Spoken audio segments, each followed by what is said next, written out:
Good morning and welcome to Nigeria Now, showing on your digital first Pan-African news network TOS television. It's a new week and we're here again. My name is Merciful Ajinamon. Joining us to analyze some stories this morning is Adebayo Fajimi. Welcome to the show, sir. Thank you very How much. are you doing? Happy New Week. Thank you very much. All right. The first newspaper we'll have this morning is The Nation.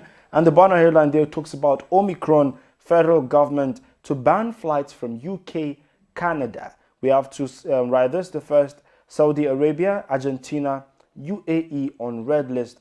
Diplomats back retaliatory action. Do you think this retaliatory action is necessary, considering that before now we're talking about how we've been banned from coming into some countries, and now we are banning people from coming into Nigeria from some countries? Yeah, of course, it's not bad because the way the Western powers were reacting to this discovery it give us a sign of sentiment. It's sentimental. So this is a global challenge. It's a global problem, and Africa as a continent, is really being hit hard, with this pandemic. And there have been a lot of calls from all angles that, these people should help us, even though we don't have the money that they have, we don't have the facilities and all of that. So, but, at a time like this, even though they are not outrightly wrong, but, the approach they just give, to you, like every one of them is just banning Nigeria. And I think we have bilateral relationship. So I think what they ought to have done is to look at how they can help us manage it in such a way that there will not be any tinge of sentiment in their approach. But what Nigerian government, because we also have rights to also ban them, and what Nigerian government has done is not too bad. So I think it's a very good step in the right direction. But even beyond that, there is more I believe they can do to ensure that every country and everybody is helped, and this do not overcome us. But what do you think the aftermath will be like? What do you think the after effect of this relationship? Because if we're having retaliatory actions, it doesn't speak well of the relationship, I'm thinking. So what do you think this will happen for us in the coming years and our relationship with these countries? Well, economically it's going to affect us, and it's going to affect a lot of people. There are a lot of people in town now who are willing to travel but may not be able to go, and those people outside there. So it's going to affect us economically, but I don't see this as an issue that is going to linger for long, because I'm very sure Nigerian government and other countries will definitely look at how they can better resolve it and come back, the relationship come back to normal. Okay. Still on the Nation newspaper, from the very top there, we see Buhari, Makinde, Obasanjo, Tinubu mourn as Song dies at 95. I'm not sure I'm getting the pronunciation right. Could you help me there? Yeah, Song Ogbomosho. Song Ogbomosho. Okay. We had the news yesterday of his passage, and I think 95 is a good number, don't you think? Of course it is. It is. It's a very sad one for the south, for the also for Nigeria people, and the whole Nigeria, because looking at the track record of the man and the legacy he left behind, it really shows that he's a good monarch, and we're looking forward to seeing somebody like him, or who can even do better than what he has done. Well, it's a very sad thing for everybody, but at the same time death must come when it will come. Yeah, I would like to see it as a celebration of life. Still on that newspaper there, we see PDP, APC trade wars over 2023 polls, Wiki set agenda for RU.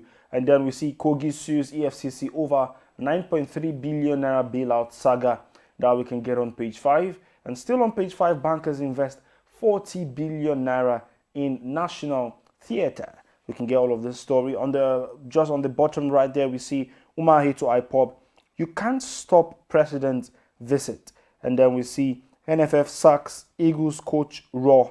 That story can be found on page 47 of the Nation newspaper. We move over to The Guardian. The banner headline there is over 77 billion naira loans, bad governance kill Agric Bank. Two writers. The first, Bank MD admits failure of ABP loans as recapitalization fails. BPE affirms BOA unviable, difficult to recapitalize. And we can get all that story on page 2 of The Guardian. And then still on page 2, federal government to place UK, Canada, Saudi Arabia, others on red list today. Of course, we're expecting it. Now, just on the very top there, we see Nigeria will not break up, says PDP chairman Ayu. And then we see no future in APC PDP for Southeast, says Okoro. We can get that on page 7. We move over to This Day newspaper. Banner headline there is Buhari never promised Tinubu running mate. His boys fire back at Akande. Insist what president promised was partnership. What do you make of this story that has been happening in the last couple of days, talking about APC, Buhari, Tinubu, and Akande? Well, it is just a political. It's a political activity, and for political students. You know, this forth and back. You know, Akande said that Tinubu promised, Buhari promised Tinubu, and you know, Tinubu boys are now giving a rebuttal or replying that it's not like that. And it's just a game. Okay, it's part of the game. Yes, it's part of the game, and I think all this is going to play out, obviously in 2023. So, but I think it is not something that really that should interest us at the moment, because there is much on the table than all this promise and all of that. So, what is on the table is much more than somebody promised also person. Everybody has right to do whatever he wants to do, but what we have on the table now is more than somebody promised somebody and somebody is not being promised. So I think it's no issue. Okay, it's not an issue right there. On the very top there, we see NNPC post 141.96 billion naira trading surplus, 82.2 billion naira operating revenue loss in June. We can get out on page 8. And then on page 5, APC sets February 19th as tentative date for national convention. We can get out on page 5 as well. And still we see Ayu there saying there will be no APC by April 2023. That's a very interesting story right there. We can get on page 8 of This Day newspaper. On the Vanguard newspaper, corporate governance worsens as courts withhold financials. We have two riders. Sanction rises 243% to 730 million naira in 2021. And then the second rider says shareholders call for name and shame. We can get that on page 23. And the northern governor in trouble for 60 billion naira cash withdrawal. We can get that on page 7. On the very top there, we see misdeeds, corruption, political recklessness, bane of Nigeria's problems. That's coming from the Sultan of Sokoto. And then we see Akande says Obasanjo's government was reluctant to find Bola Ige's killers as Falaye vows to respond to ex-governor's allegations in due time. That can be found on page 10. And then we're seeing something again. Raw sacked. Finally, Eguavon steps in as the Super Eagles head coach. That can be found on page 40. And then underneath that, we see again Ayu on this paper says APC will cease to exist in 2022. Autumn, Wike, Mark, Saraki, others speak on PDP's plan to rescue Nigeria. That can be found on page 5. Then we see Otedola's majority shareholding will resolve leadership issues, says shareholders of FBNH. Can get out on page 36.